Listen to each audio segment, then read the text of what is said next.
ನೆನೆಸ್ಕೊಳ್ತಕ್ಕಂಥ ಒಂದು ಸುದಿನ ಆಗಿದೆ.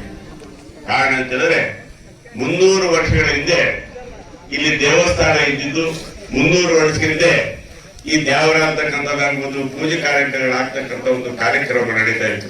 ಕಾರಣಾಂತರಗಳಿಂದ ಈ ದೇವಸ್ಥಾನ ಪೂಜೆಗಳಲ್ಲಿ ನಿಂತೋಗಿರ್ತಕ್ಕಂಥದ್ದನ್ನು ನಾವು ಕಾಡ್ತಾ ಇದ್ವಿ. ಇತಿಹಾಸವನ್ನ ಕೆಣಕಿದಾಗ ಈ ಬದ್ದೇಶ್ವರ ದೇವಸ್ಥಾನಕ್ಕೆ ತನ್ನದೇ ಆಗಿರ್ತಕ್ಕಂಥ ಒಂದು ಇತಿಹಾಸ ಇದೆ. ಚೋಳರ ಕಾಲದಲ್ಲಿ 10ನೇ ಶತಮಾನದಲ್ಲಿ ಈ ದೇವಸ್ಥಾನವನ್ನು ನಿರ್ಮಾಣ ಮಾಡಿದ್ರು ಅಂತಕ್ಕಂಥದ್ದನ್ನ ಈಗಲೂ ಕೂಡ ಬ್ರಿಟಿಷ್ ಕಾಲದಲ್ಲಿ 1908ನೇ ಗೆಜಿಟ್ ನಲ್ಲೇ ಕೂಡ ನೋಟಿಫಿಕೇಶನ್ ಆಗಿರ್ತಕ್ಕಂಥದ್ದು ಒಂದು ಹಳೆ ಇತಿಹಾಸ. ಅಷ್ಟೇ ಅಲ್ಲ, ಯಾವುದೇ ಕಟ್ಟ ಕಾರ್ಪೊರೇಟ್ಗಳು ಬಂದರೂ ಕೂಡ ಈ ದೇವಾಲಯ ಅನೇಕ ರೀತಿಯಲ್ಲಿ ಜನರಿಗೆ ಆಶೀರ್ವಾದವನ್ನು ನೀಡಿ ಅವರ ಕಟ್ಟ ಕಾರ್ಪೊರೇಟ್ಗಳನ್ನ ನಿರ್ಮಾಣ ಮಾಡಿದೆ ಅಂತಕ್ಕಂಥ ಮಾತನ್ನ ಹೇಳ್ತಕ್ಕಂಥದ್ದು ನಾವು ಕೇಳಿದ್ವಿ.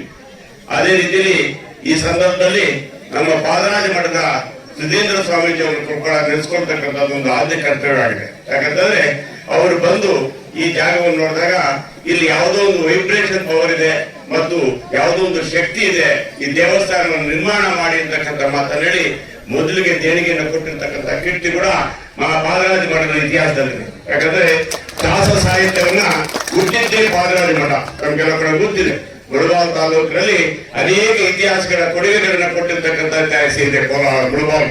ಆ ಮುಳಬಾಲ್ದಲ್ಲಿ ಸರ್ವ ಧರ್ಮಗಳ ಸಮನ್ವಯ ಅಂತಕ್ಕಂಥ ರೀತಿಯಲ್ಲಿ ನಡ್ಕೊಂಡು ಹೋಗಿರ್ತಕ್ಕಂಥ ಇತಿಹಾಸ ಕೂಡ ನಮ್ಮ ಮುಳಬಾಗಿಲು ಮತ್ತು ತಾಯಲೂರಿದೆ. ಮುಖ್ಯವಾಗಿ ಈ ತಾಯಲೂರು ಅಂತಕ್ಕಂಥದ್ದು ತಾಯಿ ಊರು. ಯಾವುದೇ ಕಷ್ಟ ಕಾರ್ಪೊರೇಟ್ಗಳಾಗ್ಲಿ ಅಷ್ಟೇ ಅಲ್ಲ, ಸಾಮಾನ್ಯವಾಗಿ ಒಂದು ಸೌಹಾರ್ದತೆಯನ್ನು ಕಾಪಾಡಿಕೊಂಡು ಹೋಗ್ತಕ್ಕಂಥ ಕೀರ್ತಿ ಕೂಡ ತಾಯಲೂರು ಬರ್ತಕ್ಕಂಥದ್ದಿದೆ. ಈ ದೇವಸ್ಥಾನ ನಿರ್ಮಾಣ ಮಾಡಬೇಕಾದ್ರೆ ಎಲ್ಲರೂ ಕೂಡ ಕೆಲವರು ಕಡೆ ಏನಾಗ್ತದೆ, ಒಂದೇ ಸಮುದಾಯ ಕೈ ಜೋಡಿಸಿ ಮಾಡಿರ್ತಕ್ಕಂಥದ್ದನ್ನು ನಾವು ನೋಡ್ತಾ ಇದ್ವಿ. ಆದ್ರೆ ಈ ದೇವಸ್ಥಾನಕ್ಕೆ ಅನೇಕ ಮಹನೀಯರು ಅನೇಕ ರೀತಿಯಲ್ಲಿ ಆಗಿರ್ತಕ್ಕಂಥ ಒಂದು ಅನುಕೂಲವನ್ನು ಮಾಡಿಕೊಟ್ಟಿದ್ದಾರೆ.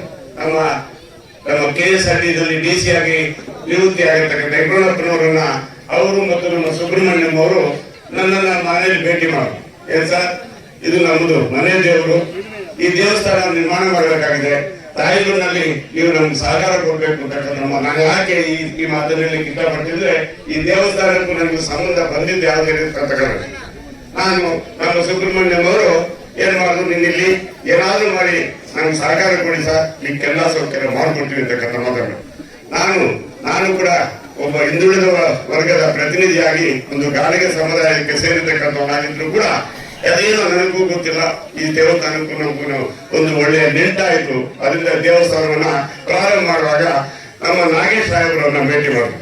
ಸರ್, ಮೊದಲಿಗೆ ನಮ್ಗೆ ಈ ದೇವಸ್ಥಾನ ನಿರ್ಮಾಣ ಬೇಕಾದ್ರೆ ಒಂದು ಬೋರ್ವೆಲ್ ಹಾಕ್ಬೇಕು. ಅಯ್ಯೋ ರಮೇಶ್ ಅವರೇ, ಎಲ್ಲೆಲ್ಲೋ 7-8 ಬೋರ್ವೆಲ್ ಹಾಕಿದ್ದಾರೆ, ನೀರೇ ಸಿಗ್ಲಿಲ್ಲ, ಏನ್ ಮಾಡೋಣ ಸರ್, ನೀವು ಬಂದು ಪೂಜೆ ಮಾಡಿ ಸರ್ ನೀರು ಸಿಗುತ್ತೆ ಅಂತ ಹೇಳಿ 400 ಅಡಿಗೆ ನೀರು ಸಿಕ್ಬಿಡ್ತೀವಿ.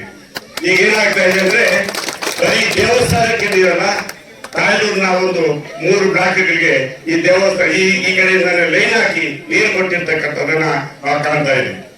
ಇಷ್ಟು ಇಲ್ಲಿ ನಿರ್ಮಾಣ ಮಾಡತಕ್ಕಂಥ ಸಂದರ್ಭದಲ್ಲಿ ನಮ್ಮ ಮುಖ್ಯವಾಗಿ ಬೆಂಗಳೂರು ನಿವಾಸಿಗಳಾಗಿರ್ತಕ್ಕಂಥ ಶ್ರೀನಿವಾಸ್ ಮತ್ತು ಜಯನಾಮ್ ನೆನೆಸ್ಕೊಳ್ತಕ್ಕಂಥದ್ದು ನಮ್ಮ ಒಂದು ಆದ್ಯ ಕರ್ತವ್ಯ ಆಗಿದೆ.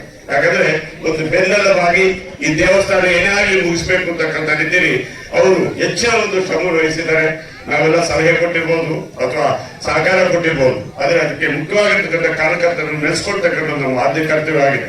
ಯಾಕಂತಂದ್ರೆ ಸಾಕಷ್ಟು ಕಡೆ ಏನಾಗುತ್ತೆ, ಅನೇಕ ದೇವಾಲಯಗಳನ್ನು ನಿರ್ಮಾಣ ಮಾಡ್ತಾರೆ, ಆದ್ರೆ ದೇವಾಲಯಗಳನ್ನ ನಿರ್ವಹಣೆ ಮಾಡ್ತಕ್ಕಂಥ ಕೊರತೆ ಬರ್ತದೆ ಅಂತ ರೀತಿಯಲ್ಲಿ ನಾನೊಂದು ಸಲಹೆಯನ್ನು ಕೊಟ್ಟೆ. ದೇವಸ್ಥಾನ ನಿರ್ಮಾಣ ಮಾಡೋದು ಮುಖ್ಯ ಅಲ್ಲ, ಈ ದೇವಸ್ಥಾನಕ್ಕೆ ಏನಾದ್ರೂ ಒಂದು ರೀತಿಯಲ್ಲಿ ಆದಾಯ ಬರ್ತಕ್ಕಂಥ ಒಂದು ಕಾರ್ಯಕ್ರಮವನ್ನು ಮಾಡೋಣ ಅಂತಕ್ಕಂಥ ಒಂದು ರೀತಿಯಲ್ಲಿ ಈ ಮುಂದಿನ ಇರ್ತಕ್ಕಂಥ ಒಂದು ಉದ್ದವಾಗಿರ್ತಕ್ಕಂಥ ಒಂದು ಸಮುದಾಯವನ್ನು ನಿರ್ಮಾಣ ಮಾಡಿದ್ವಿ. ಅದೇ ರೀತಿಯಲ್ಲಿ ನಮ್ಮ ಪತ್ತೂರು ಮಂಜುನಾಥ್ ಅವರು ನೆನೆಸ್ಕೊಳ್ತಕ್ಕಂಥ ನಮ್ಮ ಆದ್ಯ ಕರ್ತವ್ಯ ಆಗಿದೆ. ಯಾಕಂದ್ರೆ ಈ ದೇವಸ್ಥಾನ ಪ್ರಾರಂಭದಲ್ಲಿ 5 ಲಕ್ಷ ರೂಪಾಯಿ ದೇಣಿಗೆಯನ್ನು ಕೊಟ್ಟಿರ್ತಕ್ಕಂಥದನ್ನ ನಾವು ನೆನೆಸ್ಕೊಳ್ಬೇಕಾಗಿರ್ತದ್ದು ನಮ್ಮ ಕರ್ತವ್ಯ ಆಗಿದೆ. ಅದೇ ರೀತಿಯಲ್ಲಿ ನಮ್ಮ MP ಆಗಿರ್ತಕ್ಕಂಥ ಮುನ್ಸಾಬಿ ಅವ್ರನ್ನ, ಸರ್ ಏನಾದ್ರೂ ಒಂದು ಸಹಾಯ ಮಾಡಬೇಕು, ಈ ರೀತಿ ಹಾಲ್ ಮಾಡಿದ್ವಿ, ನಮ್ಗೆ ಏನಾದ್ರೂ ಒಂದು ಡೈನಿಂಗ್ ಹಾಲ್ಗೆ ಒಂದು ಸಹಾಯ ಮಾಡ್ಬೇಕು ಅಂದ್ರೆ ಅವರು ಸ್ವಲ್ಪ ಹಣವನ್ನು ಕೊಟ್ಟು ಮಾಡಿಕೊಟ್ಟಿರ್ತಕ್ಕಂಥವ್ರು ಕಾಣ್ತಾ ಇದ್ವಿ. ಈ ರೀತಿ ಎಲ್ಲಾ ರೀತಿಯಲ್ಲೂ ಏನಾಗ್ತದೆ, ಒಂದು ಕೈ ಸೇರಿದ ಚಪ್ಪಾಳೆ ಆಗೋದಿಲ್ಲ, ಎಲ್ಲ 2 ಕೈ ಸೇರಿದ ಚಪ್ಪಾಳೆ ಆಗ್ತಕ್ಕಂಥದ್ದು. ಆ ರೀತಿಯಲ್ಲಿ ಈ ಒಂದು ಕಾರ್ಯಕ್ರಮವನ್ನ ಮಾಡಿದ್ದೀವಿ. ಈ ದೇವಸ್ಥಾನ ನಿರ್ಮಾಣ ಆಗಿದೆ. ಈ ದೇವಸ್ಥಾನ ಯಾಕಂದ್ರೆ ಸಾರ್ವಜನಿಕರು ಹೇಳ್ತಾರೆ ಆವಾಗಲೇ ಸಮಯ ಜಾಸ್ತಿ ಆಗ್ತದೆ. ಯಾಕಂದ್ರೆ ನಾವು ಮಾತಾಡ್ತಕ್ಕಂಥದ್ರೆ ಎಂತಾದ್ರು ಮಾತಾಡ್ತೀವಿ. ಆದ್ರೂ ಕೂಡ ನಾನು ಒಂದು ಸಂಕ್ಷಿಪ್ತವಾಗಿರ್ತಕ್ಕಂಥ ಈ ದೇವಸ್ಥಾನದ ಹಿಂದೆ ಅಲ್ಲಿ ಮತ್ತೊಂದು ಜಾಗ ಇದೆ, ಅದು ಅಲ್ಲೇ ಕುರುಗುಡು. ಸುಮಾರು 200 ಶಿಲಾಶಾಸನಗಳಿವೆ, ಸುಮಾರು ಇದೆ. ಇವತ್ತು ನಾನು ಅಲ್ಲೆಲ್ಲ ಕೂಡ ಕ್ಲೀನ್ ಮಾಡಿಸಿ ಅಲ್ಲಿ ಹಳೆ ದೇವಸ್ಥಾನ ಇರ್ತಕ್ಕಂಥದ್ದು. ಈ ದೇವಸ್ಥಾನ ಕಟ್ಟಬೇಕಾದ್ರೆ ನಾವು ಧರ್ಮಸ್ಥಳದಲ್ಲಿ ಅಷ್ಟಮಂಗಳ ಪೂಜೆಯನ್ನು ಮಾಡಿ ಇಲ್ಲಿ ದೇವಸ್ಥಾನ ನಿರ್ಮಾಣ ಮಾಡಬಹುದಾ ಮಾಡಬಾರ್ದು ಅಂತಕ್ಕಂಥದ್ದನ್ನು ನಮ್ಮ ಶ್ರೀನಿವಾಸ್ ಅವರು ಆ ಕೆಲಸ ಮಾಡಿದಾಗ ಇಲ್ಲಿ ನಿಜವಾಗ್ಲೂ ಕೂಡ ಅಭಿವೃದ್ಧಿ ಆಗ್ತದೆ, ದೇವಸ್ಥಾನ ನಿರ್ಮಾಣ ಮಾಡಲಿ ಅಂತಕ್ಕಂಥ ಮಾತನ್ನು ಹೇಳಿದಾಗ ಅದರ ಒಂದು ಜವಾಬ್ದಾರಿಯನ್ನು ವಹಿಸ್ಕೊಂಡು ಮಾಡಿದ್ವಿ. ಈ ಒಂದು ಕಾರ್ಯಕ್ರಮ ಈ ದೇವಸ್ಥಾನ ನಿರ್ಮಾಣಕ್ಕೆ ಎಲ್ಲಾ ರೀತಿಯಿಂದ ಸಹಕಾರ ಕೊಟ್ಟಿರ್ತಕ್ಕಂಥವ್ರನ್ನ ನೆನೆಸ್ಕೊಳ್ತಕ್ಕಂಥ ನಮ್ಮ ಆದ್ಯ ಕರ್ತವ್ಯ. 5 ಕೋಟಿ ಆಗ್ಬೋದು, 10 ಕೋಟಿ ಆಗ್ಬೋದು, 100 ಕೋಟಿ ಆಗ್ಬೋದು, ಅಥವಾ ಹಣ ಸಹಾಯ ಮಾಡಬಹುದು. ಎಲ್ಲರ ಸಹಕಾರದಿಂದ ಈ ದೇವಸ್ಥಾನ ನಿರ್ಮಾಣ ಆಗಿದೆ.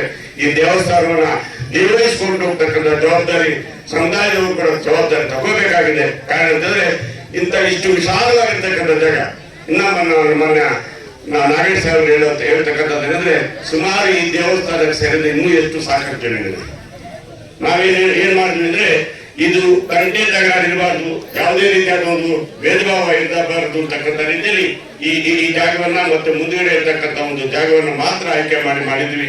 ಈ ದೇವಸ್ಥಾನ ಇನ್ನೂ ಕೂಡ ಅಭಿವೃದ್ಧಿ ಆಗಲಿ, ನಮ್ಮ ಸ್ವಾಮೀಜಿಗಳ ಆಶೀರ್ವಾದ ನೀಡಲಿ ಅಂತಕ್ಕಂಥ ಮಾತನ್ನು ಹೇಳ್ತಾ ಈ ಸಂದರ್ಭದಲ್ಲಿ ನನಗೊಂದು ಅವಕಾಶ ಮಾಡಿಕೊಟ್ಟ ತಮ್ಮೆಲ್ಲರಿಗೂ ಕೂಡ ವಂದಿಸ್ತಾ ಇನ್ನೂ ಸಾಕಷ್ಟು ವಿಚಾರ ಹೇಳ್ಬೇಕಾಗಿತ್ತು. ಆದ್ರೆ ಸಮಯ ಪ್ರಜ್ಞೆಯಿಂದ ದಯವಿಟ್ಟು ಈ ಕಾರ್ಯಕ್ರಮಕ್ಕೆ ಆಗಮಿಸ್ತಕ್ಕಂಥ ಎಲ್ಲರಿಗೂ ಕೂಡ ನಾನು ಅಭಿನಂದನೆ ತಿಳಿಸಿ ನನ್ನ ಮಾತನ್ನು ಮುಗಿಸ್ತಾ ಇದ್ದೀನಿ. ಜೈ ಹಿಂದ್, ಜೈ ಭಾರತ್.